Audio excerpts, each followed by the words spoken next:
மாண்புமிகு பேரவைத் தலைவர் அவர்களே, பெருமை வாய்ந்த இந்த அவையில ஆளுநர் உரையின் மீது நன்றி தெரிவிக்கின்ற தீர்மானத்தில் பேசுகின்ற வாய்ப்பை தந்த பேரவைத் தலைவருக்கு முதலினுடைய நன்றியை தெரிவிச்சுக்கிறேன்.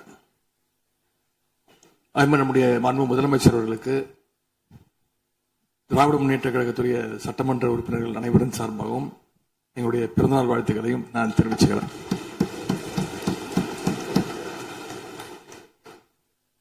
இந்த புதிய ஆட்சி அமைஞ்சு சரியா 40 நாட்கள் கடந்திருக்கு.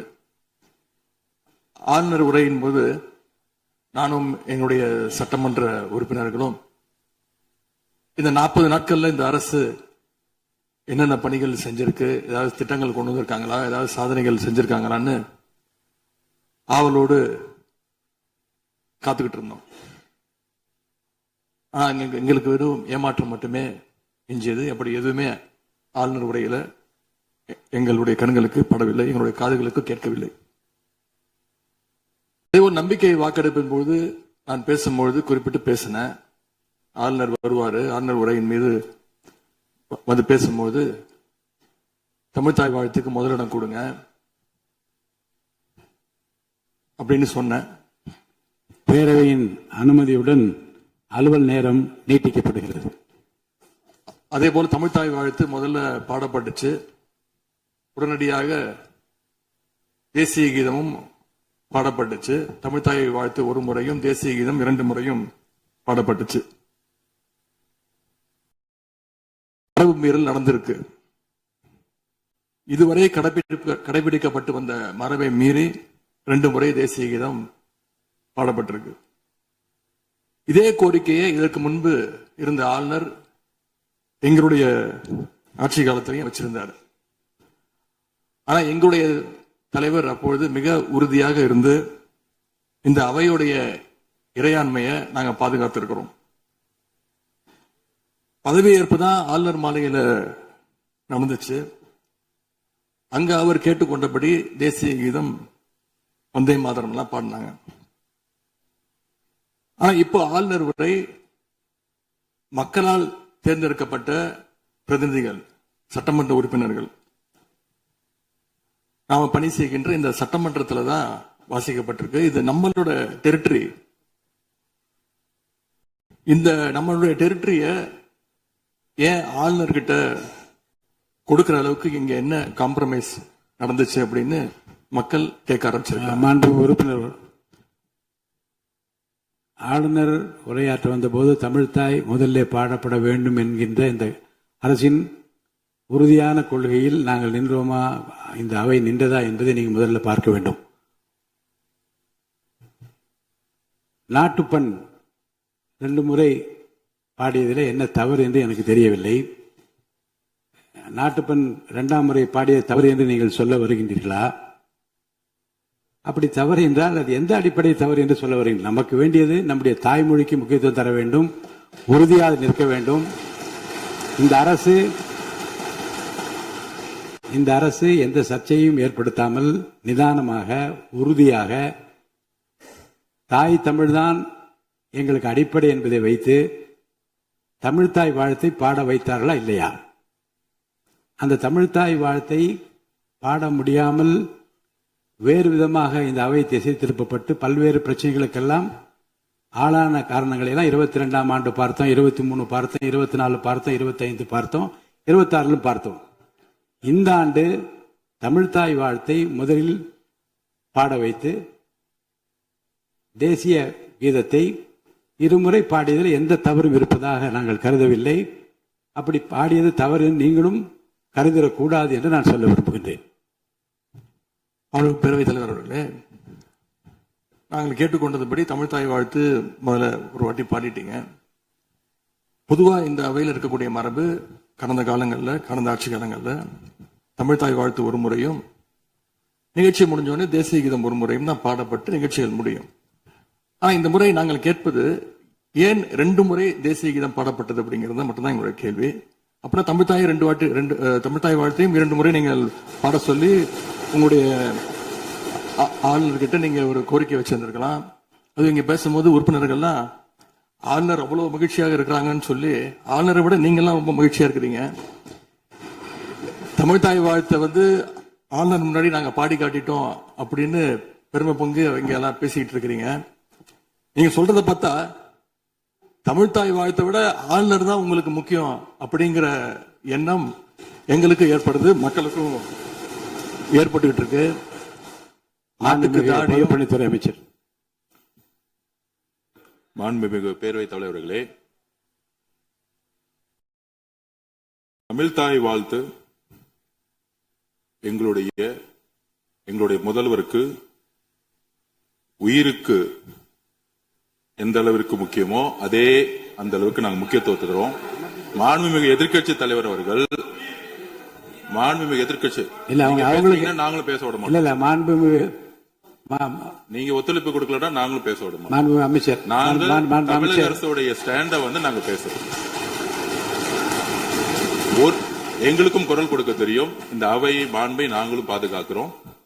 மாண்புமிகு எதிர்க்கட்சி சொல்லக்கூடிய நோக்கம் தமிழக மக்களுக்கு தவறுதலா சொல்லக்கூடாதுங்கிற பதிவை நாங்கள் செய்கிறோம். எங்களுடைய முதலமைச்சருடைய எண்ணம் என்ன, தமிழக மக்களுடைய எண்ணமோ அதுதான் எங்களுடைய முதலமைச்சருடைய எண்ணம்.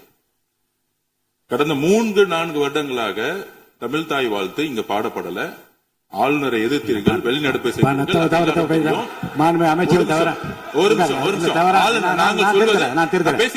பேசி முடிக்கிறேன்.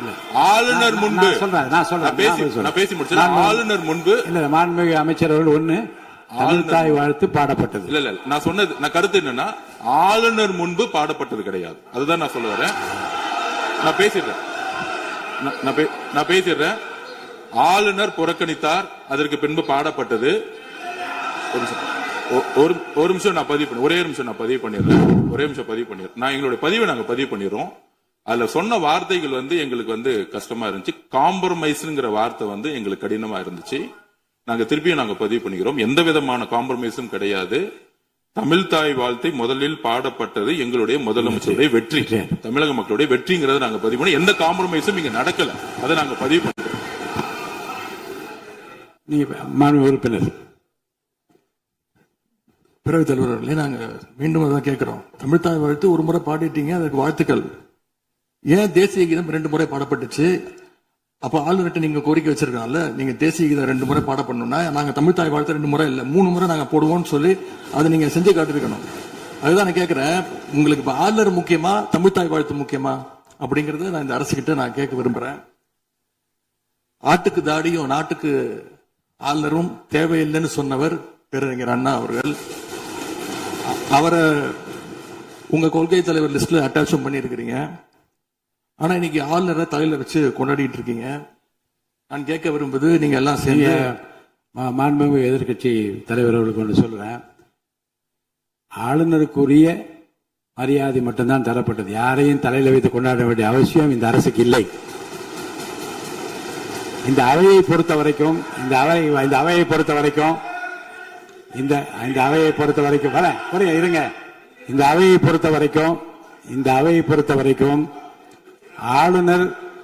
ஆளுநர் இங்கே வருகை தருகிற போது உரிய முறையில் மரியாதையும், இந்த அவையினுடைய விருப்பத்திற்கு ஏற்ப, அவைத் தலைவரின் விருப்பத்திற்கு ஏற்பதான் நிகழ்வு நடைபெறும் என்பதையும் உறுதியாக நின்று தமிழ்தாய் வாழ்த்தை முதலில் பாட வைத்து, தமிழ்தாய் வாழ்த்துக்கு பிறகு தேசிய கீதம் ஒரு முறை அல்ல 2 முறை பாடப்பட்டது.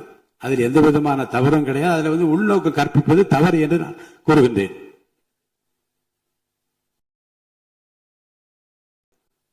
பேரவைத் தலைவர் அவர்களே,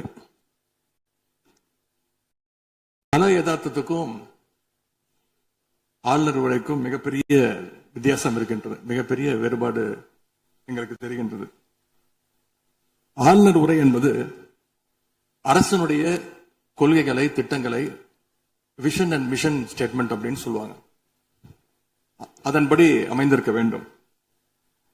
ஆனா இந்த அரசனுடைய ஆளுநர் உரையில இருக்கக்கூடிய அனைத்து கண்டென்ட்டுமே ஆளுங்கட்சியினர் சோசியல் மீடியால ரீல்ஸ் போடுறதுக்கு உதவுமே தவிர ரியல் பிரச்சனைகளுக்கு கை கொடுப்பதாக, உதவுவதாக, எந்த சொல்யூஷனும் தருவதாக எங்களுக்கு தெரியவில்லை.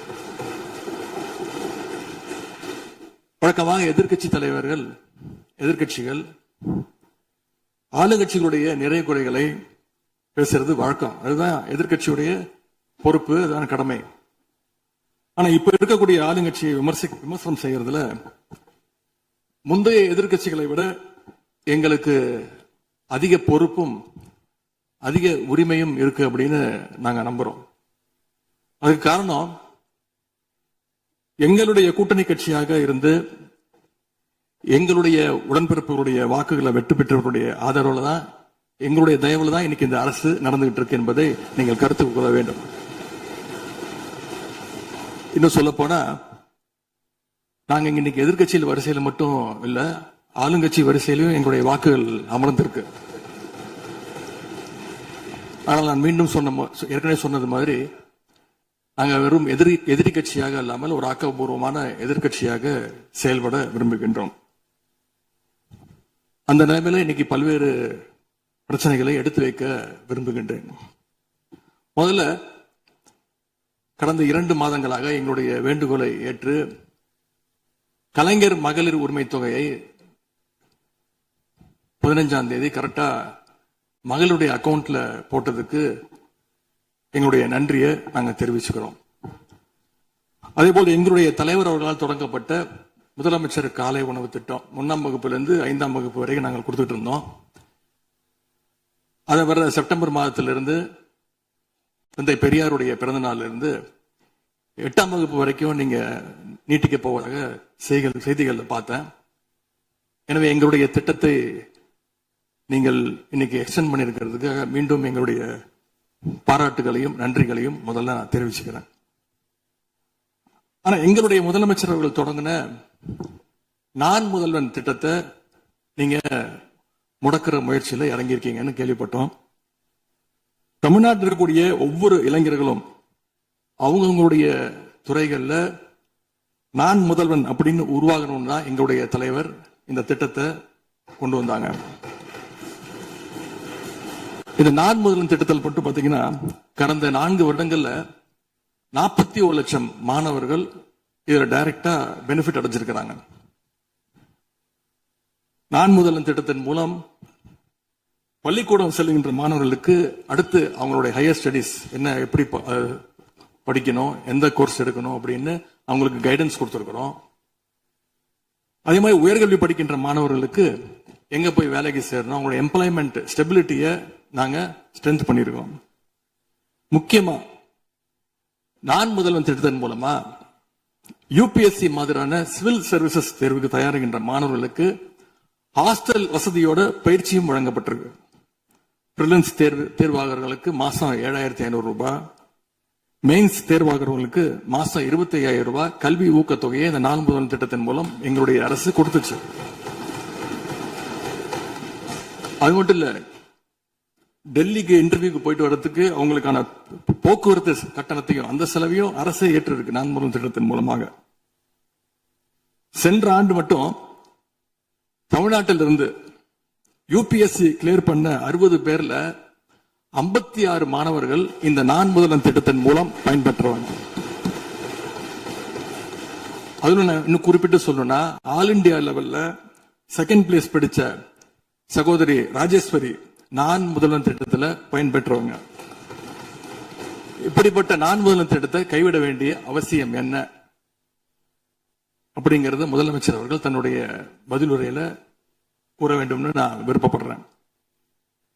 அதே மாதிரி சமீபத்தில் டெல்லிக்கு போன முதலமைச்சர் அவர்கள் நிதி ஆயோக் கூட்டத்தில் பல்வேறு விஷயங்களை பத்தி பேசியிருக்கிறார். அதுவும் குறிப்பா நம்முடைய தமிழ்நாடு இன்னைக்கு இந்தியாவிலேயே பொருளாதாரத்தில் 2வது பெரிய மாநிலமாக வளர்ந்திருக்கு அப்படிங்கிற பெருமையா பேசியிருக்கிறார். அது மட்டும் இல்ல, தமிழ்நாட்டில் டாக்டர் கலைஞர் அவர்களால் தொடங்கப்பட்டு எங்களுடைய தலைவர் அவர்களால் வளர்க்கப்பட்ட, அதுவும் கடந்த ஆட்சியில் என்னுடைய கட்டுப்பாட்டில் இருந்த மகளிர் சுய உதவி குழுக்கள் மிகச்சிறப்பாக செயல்படுது அப்படின்னு முதலமைச்சர் அவர்கள் பேசியிருக்கிறாங்க. இந்தியாவிலேயே ஃபேக்டரி ஒர்க்கர்ஸ் இருக்கிற பெண்கள்ல 42%, 42% தமிழ்நாட்டை சேர்ந்தவங்க. அதனால தமிழ்நாட்டில் இருக்கக்கூடிய பெண்கள் முன்னேற்றம், சுகாதாரம் எல்லாமே சிறப்பா இருக்குன்னு நம்முடைய முதலமைச்சர் அவர்கள் டெல்லியில சொல்லியிருக்கிறாங்க. திரைப்படங்கள்ல தான் பாத்தீங்கன்னா ஒரே பாட்டுல ஏழையா இருக்கிறவன் ஒரே பாட்டுல 5 நிமிஷத்துல 4.5 நிமிஷத்துல பெரிய பணக்காரன் ஆயிடுவான். ஆனா அது மாதிரி நிஜத்துல ஒரு மாச ஆட்சியில தமிழ்நாடு மாதிரியான மிகப்பெரிய மாநிலத்தை அந்த அளவுக்கு எல்லாம் வளர்த்த முடியாது. இந்த சாதனைகள் எல்லாம் யார் ஆட்சி காலத்துல நடந்துச்சுன்னு மக்களுக்கும் தெரியும், மக்களும் பார்த்துக்கிட்டு இருக்காங்க, முதலமைச்சருக்கும் தெரியும். அதே மாதிரி பேரவைத் தலைவர்களே, இந்த ஆட்சியில இன்னொரு பழக்கமும் புதுசா வந்திருக்கு. அதாவது எங்களுடைய திராவிட மாடல் ஆட்சியில நாங்க எடுத்த நடவடிக்கையால ஏதாவது நல்லது நடந்தா உடனே அதுக்கு ஸ்டிக்கர் ஒட்டிடுறாங்க. அது மட்டும் இல்ல, ஃபர்ஸ்ட் டைம் எவர் இன் தி ஹிஸ்டரி அப்படின்னு சொல்லிடுறாங்க. அப்படி சொன்ன சில ஃபேக் நியூஸ், தவறான தகவல்களை நான் குறிப்பிட விரும்புறேன்.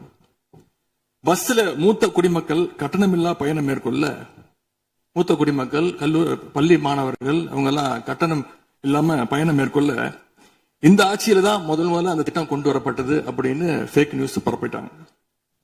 இதெல்லாம் ஏற்கனவே இருக்கக்கூடிய திட்டங்கள்.